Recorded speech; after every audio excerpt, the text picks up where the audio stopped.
Assalamualaikum warahmatullahi wabarakatuh. Perkenalkan, saya Dr. Fikri Disyacita MA, dosen program studi ilmu politik, Departemen Pendidikan Kewarganegaraan, Fakultas Ilmu Sosial dan Ilmu Politik, Universitas Negeri Yogyakarta. Saya bertindak sebagai pengampu mata kuliah Komunikasi Politik, Politik Perkotaan, Metodologi Ilmu Politik, Politik Lokal. Video ini bertujuan untuk memenuhi sertifikasi dosen tahun 2026.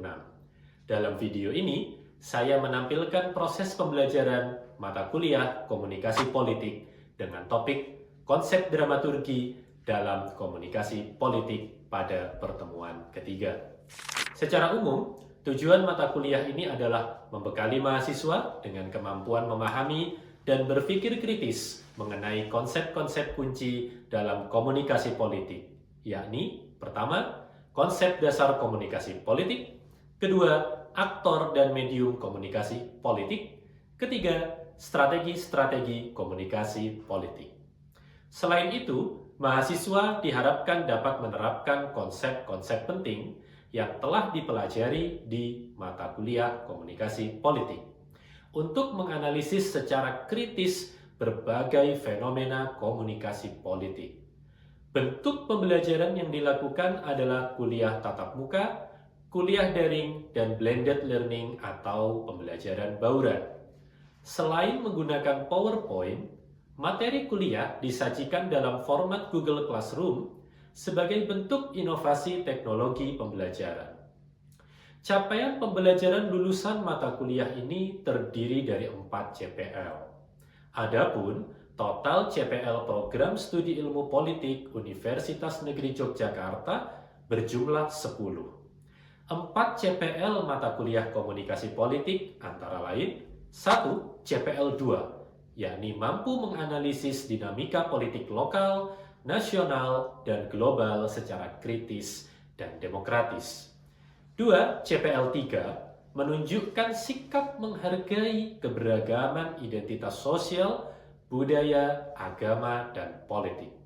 Ketiga, CPL 4, mampu merancang dan mengimplementasikan strategi advokasi politik dan kebijakan publik.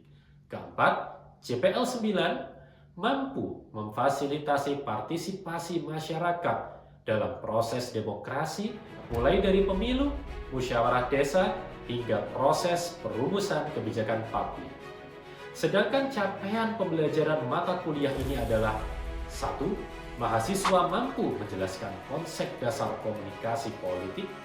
2. Mahasiswa mampu mengidentifikasi aktor dan strategi komunikasi politik di media konvensional maupun media massa.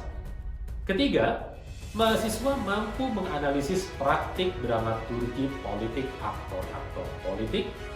Keempat, mahasiswa mampu mengaitkan konsep-konsep komunikasi politik dengan fenomena real di masyarakat dan mengimplementasikannya dalam proyek kelompok dengan format materi video.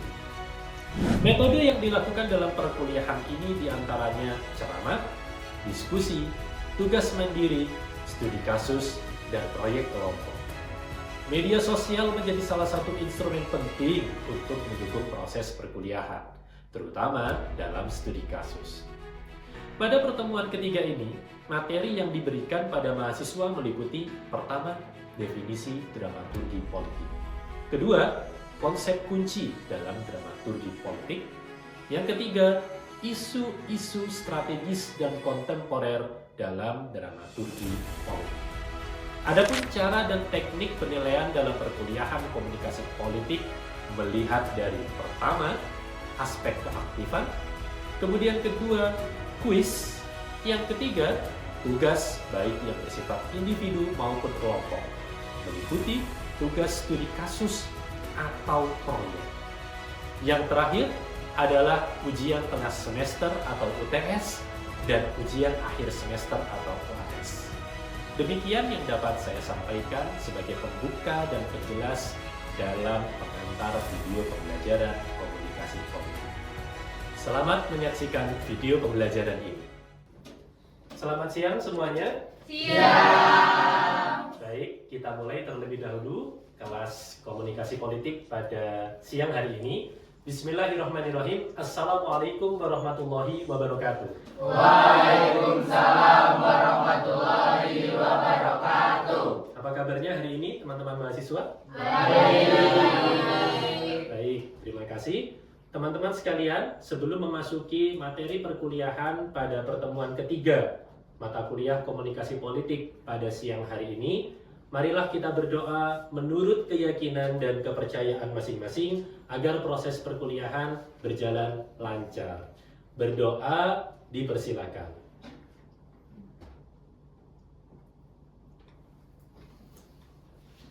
Berdoa cukup. Baik, teman-teman sekalian, kita akan melanjutkan perkuliahan pada siang hari ini. Teman-teman, kita akan membahas tentang dramaturgi politik. Apa itu? Dia adalah panggung depan dan panggung belakang dalam praktik komunikasi politik. Tujuan perkuliahan pada siang hari ini, kita akan memahami definisi dramaturgi politik. Kemudian yang kedua, kita akan menganalisis strategi aktor politik dalam melakukan dramaturgi politik. Dan yang ketiga, kita akan melihat bagaimana praktik dramaturgi politik di realitas sehari-hari dan isu kontemporer yang ada di level lokal, nasional, maupun global. Seperti itu. Oke, teman-teman sekalian, dari pemaparan tujuan perkuliahan, saya akan mencoba membuat ilustrasi. Apakah ada teman-teman di sini yang di luar kelas atau di luar rumah dikenal sebagai pribadi yang memiliki perbedaan karakter? Silahkan, siapa yang mau menjawab? Saya Pak, izin menjawab, saya Bayu. Silakan, Bayu. Izin menjawab pertanyaan Bapak Fikri. Saya sendiri memiliki kepribadian yang cukup berbeda di ruang publik dalam lingkungan masyarakat dan dalam kehidupan pribadi saya sendiri, mungkin dalam lingkup keluarga. Dalam lingkungan publik masyarakat saya cenderung dikenal sebagai pribadi yang ceria, murah senyum, dan untuk kehidupan di rumah saya, dalam lingkup pribadi saya cenderung sebagai seorang yang cukup pendiam atau bisa disebut sebagai seorang yang introvert. Seperti itu, Bapak Fikri.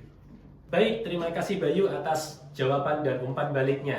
Adakah teman-teman yang ingin menjawab lagi pertanyaan saya tadi? Silakan. Saya Pak. Baik, silakan. Oke, perkenalkan saya Lintang. Mungkin jawaban saya juga nggak jauh beda sama jawaban Bayu tadi. Jadi saya kalau di luar, di teman-teman, saya juga terkenal ekstrovert dan ceria.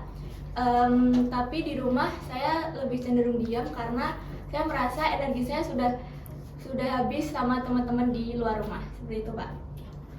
Baik, terima kasih Lintang atas umpan balik dan jawabannya. Teman-teman sekalian, apa yang sudah disampaikan oleh Bayu maupun Lintang dalam pengalaman sehari-harinya adalah bentuk dari dramaturgi politik. Apa itu dramaturgi politik? Teman-teman sekalian, dramaturgi politik saya akan jelaskan supaya teman-teman mendapatkan gambaran konsepnya seperti apa. Dramaturgi itu dicetuskan oleh tokoh bernama Irving Goffman. Irving Goffman adalah seorang ahli sosiologi yang kemudian menuliskan buku The Presentation of Everyday Life. Walaupun buku ini sudah berusia lebih dari 50 tahun, tetapi teman-teman relevansinya dapat kita rasakan sampai sekarang. Dalam buku tersebut dia mengatakan bahwa apapun yang kita tampilkan dalam kehidupan ini sebenarnya adalah panggung sandiwara, seperti yang dilakukan oleh Bayu maupun Lintang dalam feedback di sesi pertama tadi. Jadi di hadapan publik kita pasti akan berupaya menampilkan kualitas terbaik dalam diri kita. Tetapi di ranah privat kita akan menjadi pribadi yang seutuhnya, pribadi yang asli. Seperti itu. Dan menurut Irving Goffman, hal itu adalah sesuatu yang sangat wajar dalam kehidupan sehari-hari manusia. Nah, jika menggunakan teori dramaturgi atau konsep dramaturgi, maka di hadapan publik atau front stage, Apakah itu di media sosial, apakah itu dalam kehidupan nyata di masyarakat, kita akan menampilkan hal-hal yang sifatnya memuaskan kebutuhan audiens atau lawan bicara kita. Tetapi di belakang panggung atau diistilahkan dengan backstage, kita akan menampilkan wajah asli dan apapun yang benar-benar kita pikirkan secara jujur terhadap sebuah peristiwa atau terhadap perilaku orang lain. Seperti itu. Nah, rekan-rekan sekalian, bagaimana caranya dramaturgi bekerja? Seperti telah dijelaskan tadi, terdapat dua unsur utama, yaitu front stage dan backstage. Front stage adalah panggung depan yang kita tampilkan, dan ini juga dilakukan oleh aktor politik dalam kehidupan sehari-hari. Teman-teman tentu sudah melihat media sosial. Tidak ada aktor politik yang menampilkan jati diri apa adanya di media sosial maupun ketika melakukan kampanye publik. Hal ini berlaku untuk aktor politik di level lokal, global, ataupun nasional. Nah, terdapat beberapa aspek kunci. Yang pertama, setting untuk di front stage teman-teman sekalian, yaitu bagaimana kita memilih latar belakang media sosial yang menampilkan bagaimana kita ingin dilihat orang lain. Donald Trump menggunakan bendera Amerika di akun Twitternya karena dia ingin menunjukkan diri sebagai Presiden Amerika Serikat. Kemudian ada personal front, bagaimana tampilan emosi itu ditunjukkan ke hadapan publik. Teman-teman bisa melihat bagaimana para tokoh politik itu selalu menunjukkan senyum dan wajah ceria dalam tampilan di hadapan publik. Lalu yang ketiga, kita membutuhkan appearance atau bagaimana cara kita dipersepsi sebagai bagian dari kelas sosial tertentu. Teman-teman tentu tahu sosok Sri Sultan Hamengkubuwono. Beliau adalah seorang pemimpin berdarah bangsawan. Tentu dalam kesehariannya beliau akan menampilkan citra yang sangat baik, merepresentasikan diri sebagai bangsawan yang memiliki keluhuran budi. Terakhir, kita membutuhkan manner, rekan-rekan sekalian. Kemampuan aktor politik berdramaturgi itu ditentukan oleh caranya dalam merespon situasi tertentu. Dalam situasi duka, maka kita akan menampilkan wajah yang sedih, ikut berempati terhadap penderitaan orang lain. Tentu dalam peristiwa-peristiwa duka, ada aktor-aktor politik yang kemudian menggunakan momentum tersebut untuk mendapatkan simpati publik. Betul bukan? Betul. Oke. Nah, teman-teman sekalian, tadi sudah disampaikan ada front stage, maka sekarang kita beranjak ke konsep yang kedua, yaitu backstage atau panggung belakang. Nah, panggung belakang ini adalah kehidupan yang asli dan sehari-hari dari seorang tokoh politik.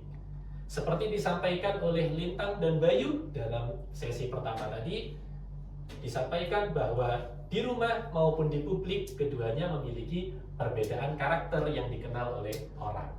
Nah, disinilah teman-teman sekalian pentingnya kita untuk melakukan impression management atau mengelola kehidupan privat dan kehidupan publik.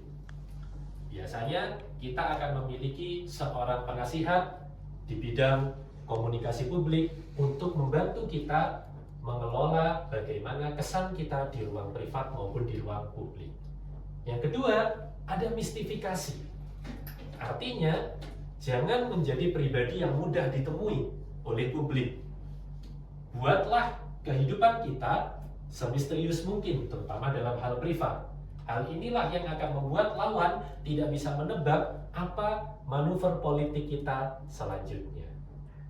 Oke, teman-teman sekalian, apakah dari sesi materi dan penjelasan ini ada yang hendak ditanyakan? Jika tidak ada yang hendak ditanyakan, kita akan melakukan assessment melalui studi kasus.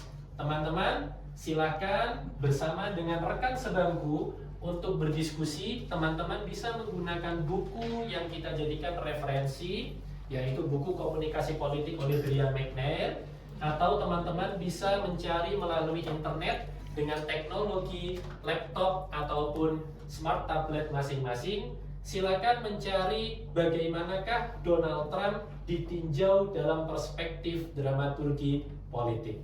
Silakan dalam waktu 10 menit teman-teman mendiskusikan kasus ini.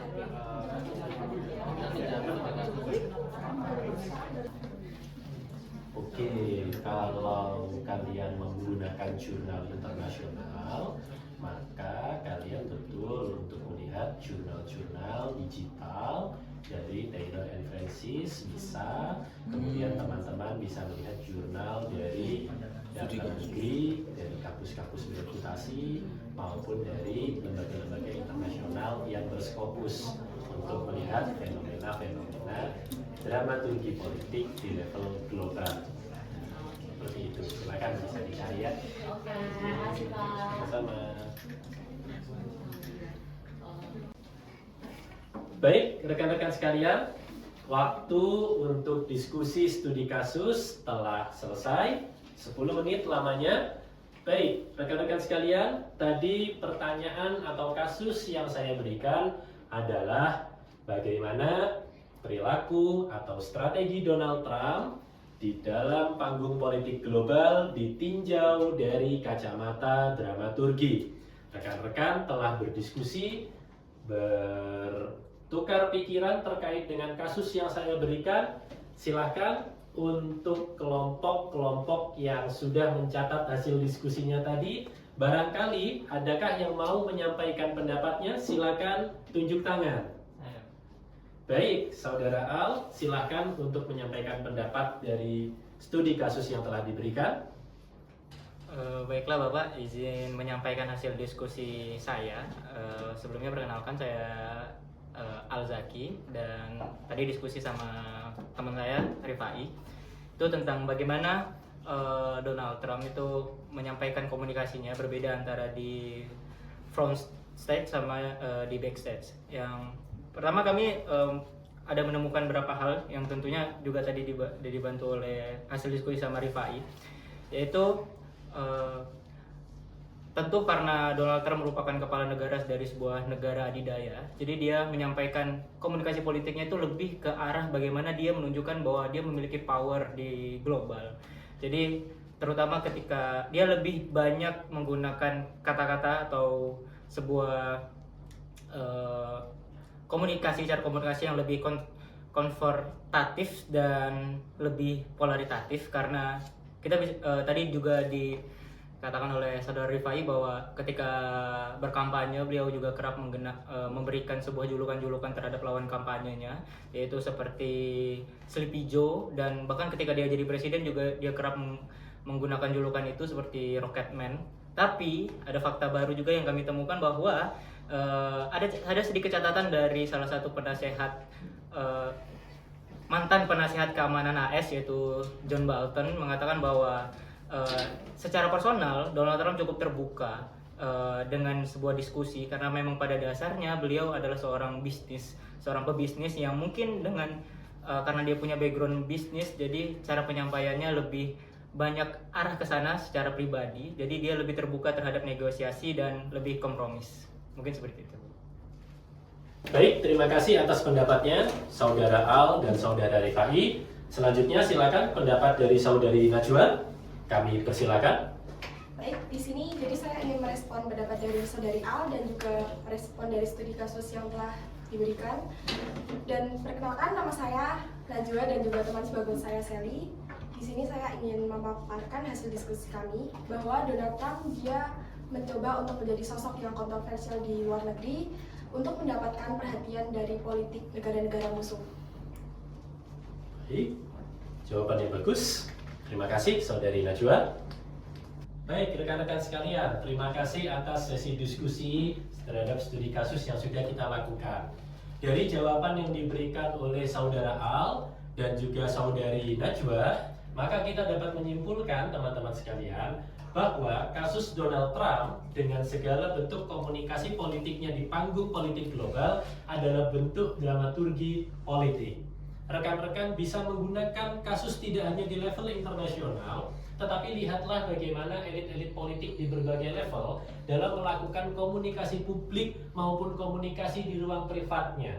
Silakan analisis menggunakan konsep yang telah kita pelajari pada perkuliahan hari ini.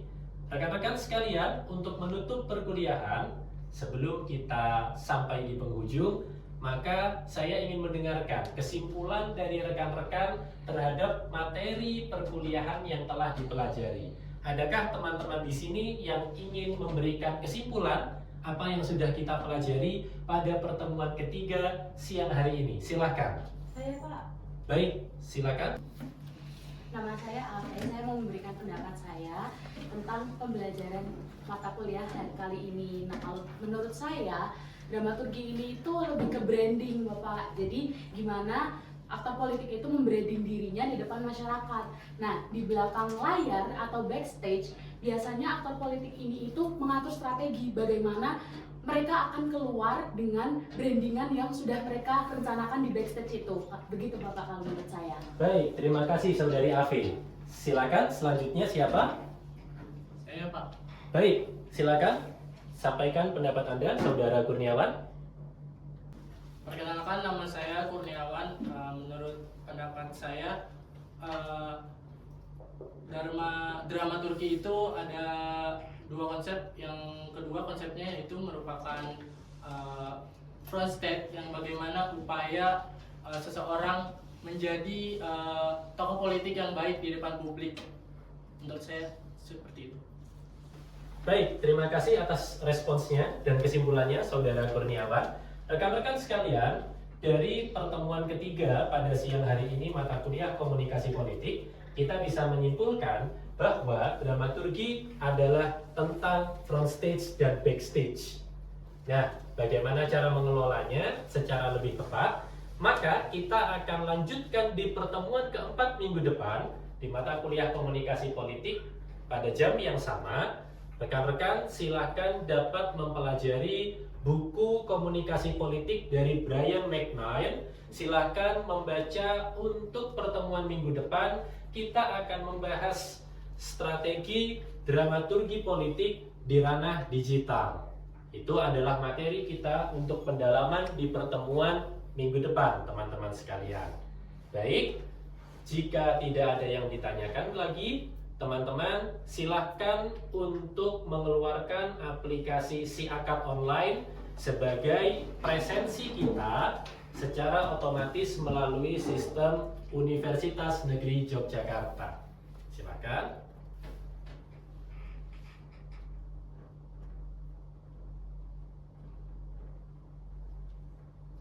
Baik, jika sudah melakukan presensi secara online, rekan-rekan sekalian, marilah kita tutup kegiatan perkuliahan komunikasi politik di pertemuan ketiga pada siang hari ini dengan terlebih dahulu berdoa menurut keyakinan dan kepercayaan masing-masing.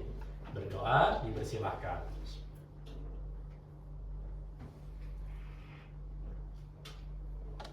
Berdoa cukup. Rekan-rekan sekalian, saya mengucapkan terima kasih atas partisipasi dan keaktifannya dalam proses pembelajaran dan perkuliahan. Semoga kita senantiasa diberikan kesehatan, tetap semangat.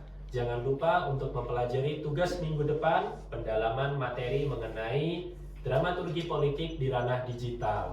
Jika ada kekilafan dan kekeliruan dari saya mohon maaf teman-teman sekalian. Wallahu muwaffiq ila aqwamit thoriq. Wabillahi taufiq wal hidayah. Wassalamualaikum warahmatullahi wabarakatuh. Terima kasih teman-teman.